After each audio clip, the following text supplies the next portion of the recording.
Marrocos se aproveitar. Lançamento comprido, bola para o Luiz Ramos. Porque é um Marrocos que já não agredia tanto. Nossa senhora. A boca do... No Vini Júnior, dominou, chegou ao lado da grande área. Ganhou do marcador, bateu, gol!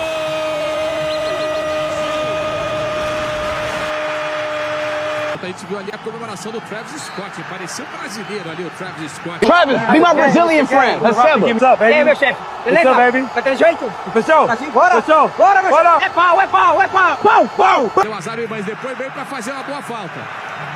Chegou, fez a falta. A torcida brasileira começa a pedir o nome do Endrick, que tá aquecendo desde o fim do primeiro tempo. Estou ao fim desta partida preocupado e aliviado porque não perdemos um jogo. Por que você optou por não colocar o Endrick em campo hoje, já que o Brasil precisava de gol?